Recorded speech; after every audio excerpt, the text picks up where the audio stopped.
Welcome to The Spirit of Independence. In this episode of The Spirit of Independence, we look at the work of Matt Taabu. Matt's interest in films involve themes of identity, conflict and misinterpretation. With several shades of grey, Matt's films are never black and blue. Yeah, so when I was kind of in my early to mid-teens, a friend of mine and myself used to kind of write stories and start to write kind of TV ideas and TV kind of stories and outlines, and it was really kind of going on from there where I started to kind of be interested in terms of filmmaking, other directors, other filmmakers, and I think it was a screening of Platoon that I saw on TV late one night, and I kind of found out that Oliver Stone had kind of written it based on his own experiences, and that kind of gave me an interesting kind of insight as opposed to kind of trying to tell a story about something that I'd got no comprehension about, to trying to develop material that was based on your own experience. And I kind of thought that would be an interesting way to approach filmmaking, approach writing. And that's when I decided, right, okay, I need to go to film school. I need to kind of do a film course to learn more about that. And I started to kind of get interested in independent cinema particularly, as well as mainstream cinema. But to try and find a way that I could find an outlet to tell my stories or tell the stories that I was kind of developing in a low budget way, to get the things made. So whereabouts is it that you actually learned the craft and studied? So I went to Staff's Uni. I did a film course, which was mainly a film theory-based course, but that kind of gave me at the time a really good insight into kind of film history, film kind of representation, stereotyping, independent and world cinema, and I think I learned a lot about filmmaking from the audience side and from, I suppose, the theory side, but very little kind of practical experience. Did kind of a couple of kind of practical courses as students, kind of end of year, but it was really kind of things that we did off our own back to kind of finish the year off. But that was kind of interesting, but it didn't give me that, I suppose it didn't give me at the time that experience to really emerge kind of as a director or as a kind of filmmaker per se, but it gave me that insight into, okay, how to get there. How did you then bridge that gap from, I guess, learning the theory to actually going out and shooting your own film? That took a while. It took a couple of years actually, and again I focused on the writing. I did a couple of screenwriting courses, and it got to the point whereby, okay, I'm taking it again to a certain level, but how do I then make that jump? And a friend of mine and myself just decided we're just going to go out there and make a film, and we kind of put our own resources together, used our kind of friends, used kind of the local community, used the local college to go out and make a film. That was pretty very ambitious at the time. It kind of started off as a short film and ended up as a near feature, as it were. We shot it over kind of a 6-month period, and that was tough. And that was tough, kind of shooting at weekends and shooting kind of people who weren't actors, the locations that we kind of begged, borrowed, or stole. No lighting, shot on Super VHS, but we just kind of got the thing made somehow. And kind of positioned it as a bit of a calling card, and that enabled, I suppose, myself to see that, okay, can you actually do this? Can you direct? And enabled kind of us as a production team to say, okay, we're serious about this, and that kind of opened some doorways at the time. Your first film, I guess, that I've seen, Black Blue, where did that come from? And just tell us a bit about what that's about. Yeah, Black Blue was a short that came from, I suppose, trying to applying for professional funding after kind of making a couple of shorts and after being kind of professionally funded on a short film beforehand, but trying to tell a story in terms of the themes that interested me, and really about kind of exploring issues of identity, issues of kind of cultural representation. It was a film that I suppose at the time I had an idea for, but the idea was kind of very sketchy, and it took a while to really kind of flesh the idea out. And it's basically about kind of a black armed police officer who's trying to understand who he is and his role in his situation. It's a short thriller. which is probably kind of quite unusual, or kind of seemed to be quite unusual for the time. We made it back in 2004, and we shot it over a 2-day period in this abandoned school in the middle of November. This place with kind of no heating, we had to kind of bring our own generator that kind of packed in, and it was really, I suppose, this dark journey into this man's soul, as it were. That sounds very kind of pretentious, but I suppose that's the essence of what it was trying to be about.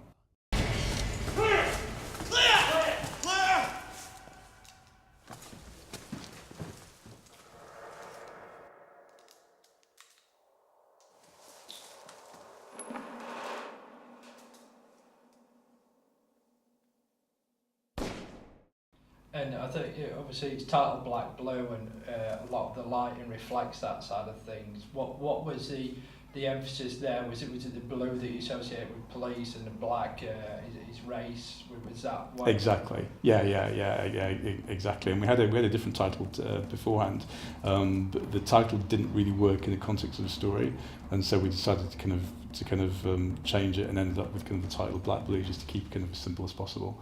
And it's interesting kind of watching the film now, and in terms of kind of people's reaction to the film, and people I suppose who I would expect to get the film didn't at the time, and people who I didn't expect to get the film, they found it really, really clear.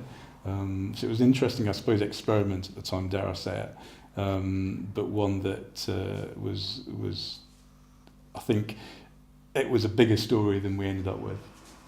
But again, with these things, you kind of sometimes have to kind of condense it to get the thing made. Yeah, so we're kind of really fortunate to get Adewale Akinnuoye-Agbaji, who had done kind of a couple of things beforehand in Hollywood, and then he kind of must have been taking a bit of a break, or kind of had some spare time, and he kind of agreed to kind of come on board and come to Sheffield and shoot our short. And the way we got him was Screen Yorkshire suggested some of our cast, and they kind of suggested that we kind of approached him, and we approached his agent, and his agent kind of sent the script to him, and he liked it. And then my producer Alex Osborne said, we'll give him a ring. So of course I'm sat in my bedroom in Doncaster thinking, I can't just give this guy a ring, because I've seen him, I've been watching him kind of work with Matt Damon in the last week, and so. But anyway, I did, cut a long story short, and it was really nice, really good guy, great to work with, very professional. He'd ring me up every single day for kind of 2 or 3 weeks before the shoot, and we'd have long conversations about kind of the actor, the character, the role. And I think, judging from memory, his agent had told him that he was due to play the main character. And it was an interesting conversation when I said to him, well, he isn't. I had in mind to him to play the villain of the piece, but he kind of took that on board, and kind of luckily, and that was fine. But we spent a couple of days up in Sheffield, and it was fascinating to work with someone like that, because I guess at the time he was the most experienced actor I'd worked with. And he was very keen to get every essence right into his own mind, the nuance of the character, the detail, the story, the background, and so it kind of really helped to push me, I guess, as a filmmaker starting out, to think about some of the things that he was asking. So after kind of shooting Black Blue and completing it, we kind of submitted it to a number of festivals. It got in kind of, I think, around the UK, a couple of festivals. It won one award for Best Sound, which was great. And then after that, had a bit of kind of a lull, I think. The funding rules at the time meant that you couldn't reapply for a short film in the same capacity, or for short film funding, from UK Film Council and Screen Yorkshire. But then they changed, I think a couple of years later, so I was able to kind of reapply again with a couple of producers I was working with, Rob Spranza and Alex Osborne, and kind of it led to us shooting, or kind of applying for production funding a couple of times after that, when that scheme was open, which I think we were very fortunate to be able to do that, but also we'd made a couple of films beforehand to show, I suppose, to show what we could do, and to kind of get our work out there, I suppose. Yeah, do you think that side of things important, in that having having like a calling card then to show to people in order to help secure funding. Absolutely, yeah, and I think the biggest challenge I faced kind of starting off was just having something to show people to prove that you could do this, or to prove that you're passionate and serious about doing this. And I think it goes back to kind of what I was saying earlier about doing it anyway, regardless of having funding or not, just showing that you can make a film. And I suppose it also kind of shows people how seriously you're taking this. In terms of wanting to become a filmmaker, can you do it off your own back? And I think, having done that, I was then very fortunate to gain funding, at some level. And I guess does it come at being at the right place in the right time? I don't know, but it's just key to have something there. It's very difficult if you've just got a script to kind of show that you can do this.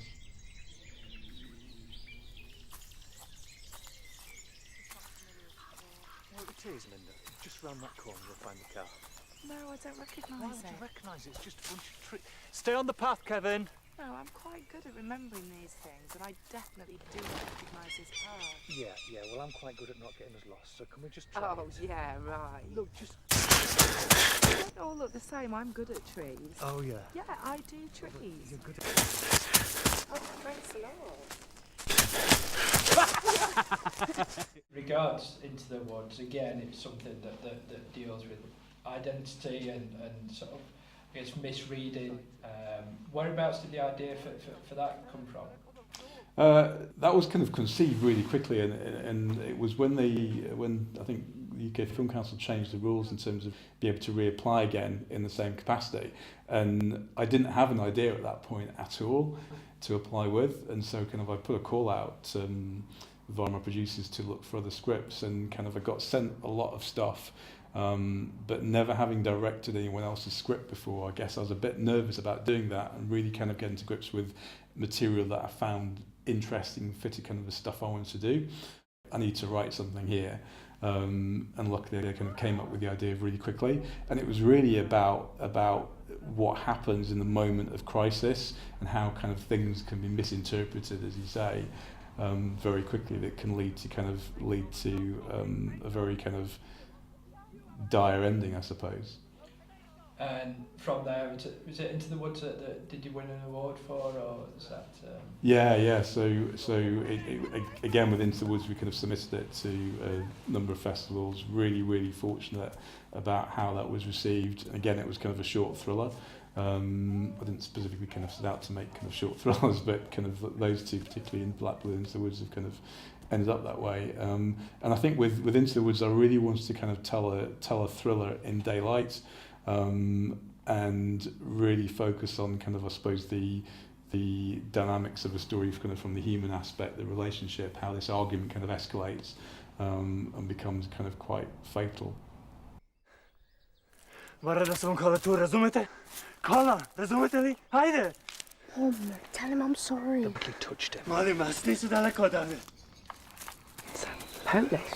The kid was mixed race. The father was a member of the far right, and it was really kind of, again, I suppose what I'm interested in, putting two kind of characters together and seeing what happens. Two characters from opposite ends of the spectrum, as it were, and seeing what happens.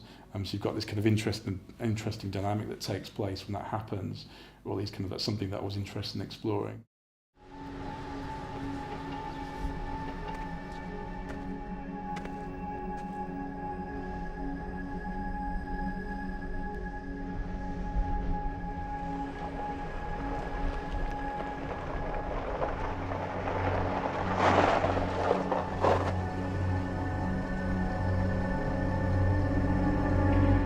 Jamie and I worked back in kind of 2002 on one of my very early films, and we kind of stayed in touch since then. And then kind of Jamie had a small part in Black Blue, and then he kind of came back and asked him kind of to do Threads after he kind of left Hollyoaks.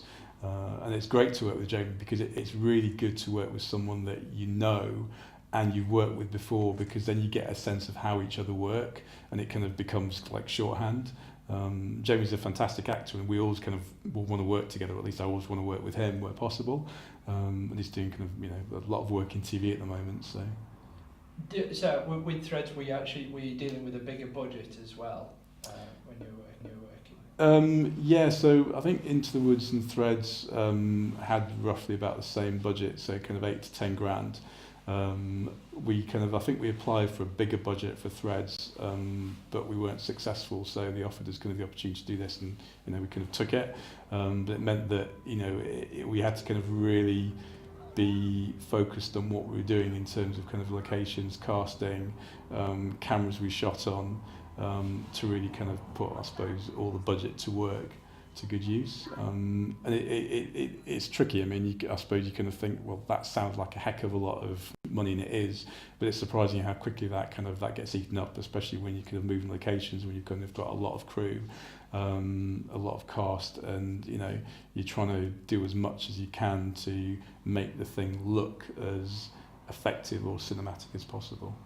So on to Brotherhood, and would you say is Brotherhood kind of the biggest film you've done? Would you say? Yeah, the biggest short film I've done. We had kind of a slightly bigger budget for that as well, which was great. And I was very lucky to be able to kind of shoot Brotherhood kind of the next year after shooting Threads. So I did kind of 3 films back to back, and that really kind of helped me, I suppose, as a director, kind of learning my own craft, but also become far more comfortable in terms of what I was doing, working with actors, working with kind of bigger cast and crew, that kind of thing. Başkasının evinde misafir olmayı öğrendik oğlum biz. Onlar gibi davranmayı değil.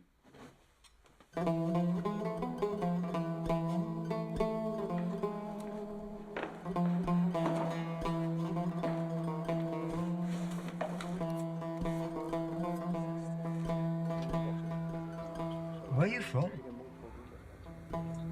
Kurdistan. Not far from Iraq.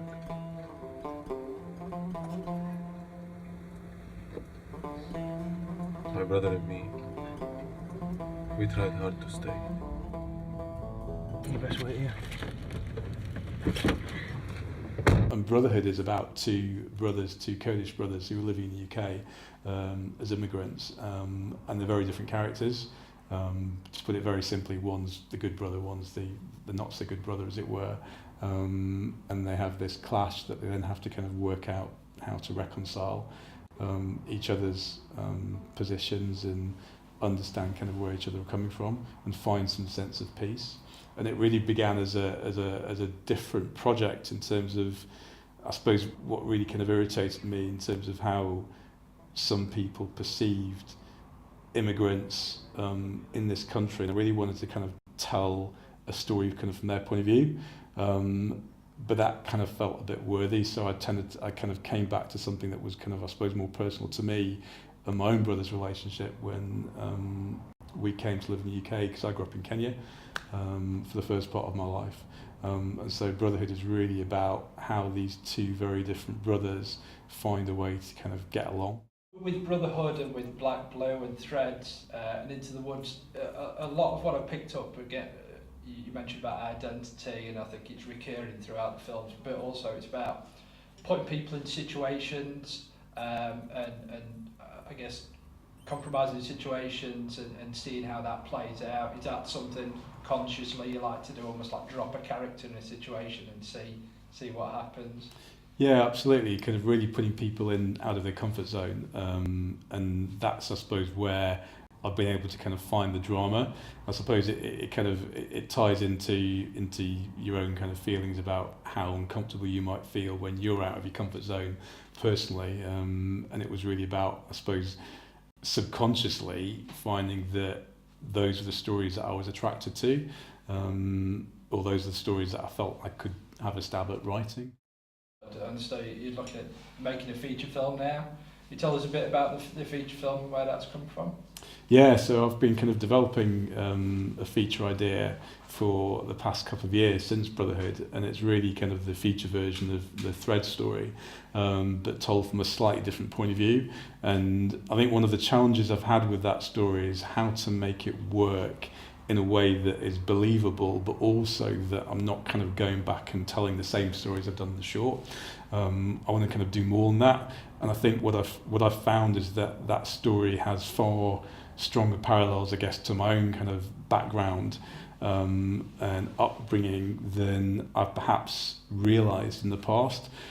So the feature's really about the feature's about a kid, an adopted kid who's searching for his father, and what he finds is something that he has to kind of confront in terms of the reality of who his father is. It's not totally biographical, but there were kind of shades in there, particularly from, I suppose, my experience of being adopted and kind of searching for a sense of who I was. So it's really about, I guess, piecing together those missing fragments of your life to try and make sense of who you are from that point of view. And that's something I guess as a writer kind of I found interesting, kind of quite cathartic to try and work through your own kind of sense of who you are through your own writing as a filmmaker. So it's a case of, I suppose, trying to tell a story that I feel has some connection to me, enable me to write it. Thinking about, obviously, you've done so many shorts, and you work within the community. Obviously, you work with Alex and Rob. How do you see the local independent filmmaking community in South Yorkshire developing? Is there anybody else that you work with or want to work with at all? It's quite vibrant in Sheffield, I think, but also kind of over Yorkshire as a whole. Yorkshire, Leeds, Sheffield seems to kind of have a lot of people who I've kind of come across, I've met. There wasn't anyone particularly that kind of I felt I really want to work with, but there were a number of people here that kind of I have worked with and I'd like to continue working with, kind of from crew, cast, etc. So, which is great, and it's great to have, I suppose, that support network around here with Sheffield Independent Film, with the South Yorkshire Filmmakers Network. All of those kind of places are good, I suppose, to get that networking in or use that networking as an opportunity. So I guess from that, what would be the best piece of advice you could give somebody looking to go into the industry? I think talk to people, see who's out there, network as much as possible. I think that's really kind of important, especially when you're kind of starting out, but also kind of see who else is out there who wants to kind of do the same thing as you. Who can you kind of get together with as a team? Who can you work with kind of as crew? Can you kind of work on other people's films? I've had kind of a lot of people in this area who've kind of come and crewed on my own shorts, which has been great, and I've done that once or twice as well on theirs, so that's good as well to build kind of those relationships up.